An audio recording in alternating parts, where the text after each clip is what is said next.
बिस्मिल्लाहिर्रहमानिर्रहीम। अस्सलामु अलैकुम। करोड़ों दुरूद सलाम सरकार दो आलम सल्लल्लाहु अलैहि वालैहि वसल्लम और उनकी आले पाक पे। मैं हूं कैसर अंजुम, IPP न्यूज़ के प्रोग्राम दस्तक के साथ। जैसा कि हम हर प्रोग्राम को शुरू करने से पहले आपको बताते हैं कि दस्तक प्रोग्राम शुरू करने का मकसद आवाम के मसाइल, उनके दुख, उनके दर्द और कर्ब को महसूस करते हुए बड़े बड़े बुलंदो बाला ईवानों में बैठे हुए बेहिस और बेदर्द हुक्मरानों तक आपके जज्बात और एहसासात को पहुंचाना। हमारी कोशिश होती है कि हम उन मौज़ूआत को छेड़ें या उन पर गुफ्तगू करें कि पाकिस्तान की सालमियत, पाकिस्तान की बका, पाकिस्तान की तामीर व तरक्की और आवाम के हक़ में हो।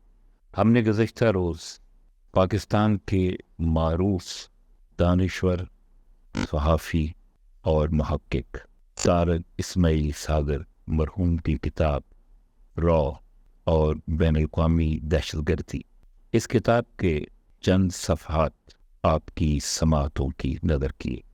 हम ममनून हैं अपने नाज़रीन के कि जिन्होंने इस सिलसिले को कुछ और तवील करने का हमें मशवरा किया। तो लीजिए, रॉ के हवाले से, इसकी बैनुल-अक़वामी दहशतगर्दी के हवाले से, आज इसका गठजोड़ इसराइल की रुसवाए ज़माना एजेंसी मोसाद और रॉ, इस हवाले से तारिक इस्माइल सागर अपनी किताब में रकम तराज हैं कि सूरत हाल ये है कि मोसाद और रॉ में इंतहाई करीबी ताल्लुकात हैं और दोनों एजेंसियों के बड़े अहदाफ पाकिस्तान, चीन और शुमाली कोरिया के ताल्लुकात हैं। 1971 में वज़ीर आज़म ज़ुल्फ़िकार अली भुट्टो ने व्योम नास्त कोरिया का दौरा करके शुमाली कोरिया और पाकिस्तान के दरमियान अस्करी ताल्लुकात की बुनियाद रखी। तब से अब तक मोसाद और रॉ ने शुमाली कोरिया को टारगेट किया हुआ है ताकि पाकिस्तान के मिसाइल प्रोग्राम पर भरपूर नज़र रख सके। 1977 में मरारजी डिसाई के बरसर इक़्तिदार आने तक रॉ मोसाद के तौक़ात पारसी हुकूमत के लिए भी राज थे। इस रोज़ से पर्दा इनके दौरे हुकूमत में उठा जब मोसाद के ताआवन से हासिल करदा एक अहम रिपोर्ट की बुनियाद पर रॉ ने मरारजी डिसाई को आगाह किया कि जनरल ज़ियाउल हक़ ने पाकिस्तान को एटमी क़ुव्वत बनाने के मंसूबे पर संजीदगी से काम शुरू कर दिया है। इन दिनों फ्रांस की तरफ से पाकिस्तान को प्लूटोनियम रिप्रोसेसिंग प्लांट देने की इतलात आम थी, जबकि यूरेनियम की इनरिचमेंट करने वाले प्लांट की कोटा में मौजूदगी बड़ा अहम सीक्रेट था। जब सदर कार्टर की तरफ से दबाव बढ़ने पर फ्रांस ने पाकिस्तान को प्लांट की सप्लाई रोक दी, तो भी पाकिस्तान ने कोटा से मुतल्लिक अपने अज़ाइम तब्दील नहीं किए। पाकिस्तानी हुकूमत ने अमरीका को अपने न्यूक्लियाई मामलात में मुदाखलत की इजाज़त कभी नहीं। मरारजी डिसाई का ताल्लुक जनता दिल से था, जो कि रॉ की रोज़ बरोज़ बढ़ती मुदाखलत से सख्त परेशान, क्योंकि रॉ ने अब मशरक़ी पाकिस्तान से शहपाग श्रीलंका के मामलात में भी मुदाखलत शुरू कर दी थी। तो आइए रॉ और मोसाद के शैतानी मंसूबे के हवाले से तारिक इस्माइल सागर की इस तहरीर का अगला हिस्सा। वो लिखते हैं कि रॉ और मोसाद ने दरअसल कोटा को निशाना बनाने का एक मकरू और शैतानी मंसूबा बनाया था। इसराइल की तरफ से कोटा के गर्द नस्ब ज़मीन से फ़िज़ा में मार करने वाले मिज़ाइलों की मुकम्मल तफसीलात मोसाद ने रॉ को फराहम करने के बाद अपने जहाज़ और माहर पायलट भी श्रीनगर उतार दिए थे, लेकिन पाकिस्तानी एजेंसियों ने हुकूमत को बर वक्त ख़बरदार कर दिया, जिस पर पाकिस्तान ने अपने एक दोस्त मुल्क गालिबन तुर्की के ज़रिए इसराइल को बराह रास्त पैगाम दिया गया कि अगर इसने ऐसी कोई हरकत की तो पाकिस्तान तल अवीव पर बराह रास्त हमला करेगा, और इसराइल इस पाकिस्तानी सलाहियत से बखूबी आगाह था।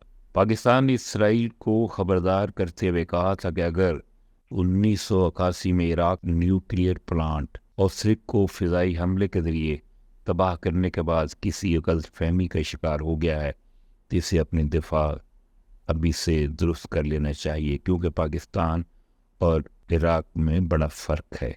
پاکستان یا عراق نہیں ہے۔ معاملات اتنے بگڑے کہ امریکہ کو پاکستان اور اسرائیل کے درمیان خفیہ مذاکرات کے ذریعے اس معاملے کو ختم کروانے کے لیے باقاعدہ مداخلت کرنی پڑی، کیونکہ امریکہ افغانستان میں دھنسنے کے بعد پاکستان کا خاصا محتاج ہو چکا تھا۔ کہا جاتا ہے کہ اپنے امریکی دوستوں کی خصوصی درخواست پر جنرل ضیاء الحق نے تل ابیب کو یہ ضرور کہہ دیا تھا کہ پاکستان کا ایٹمی پروگرام اسرائیل کے خلاف نہیں اور نہ ہی کبھی مستقبل میں ایسا ہوگا۔ یہی وجہ ہے کہ جب اسرائیل نے ایران، عراق اور لیبیا پر پیشگی حملوں کا اعلان کیا تو اس نے پاکستان کا نام نہیں بتایا۔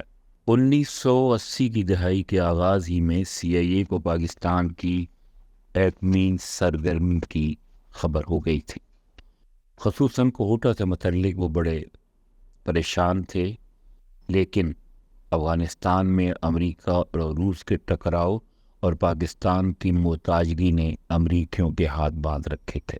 اس مرحلے پر جنرل ضیاء الحق نے شاندار ڈپلومیسی سے کام لیتے ہوئے اسرائیل سے خفیہ تعلقات قائم کیے اور اسرائیل کے ذریعے بھی امریکیوں کو انتہائی اقدام سے روکے رکھا۔ مصدقہ ذرائع کا دعویٰ ہے کہ ان دنوں پاکستان کے واشنگٹن میں موجود سفارت خانے میں موساد اور ISI کے افسران کی ملاقاتیں ہوتی رہتی تھیں۔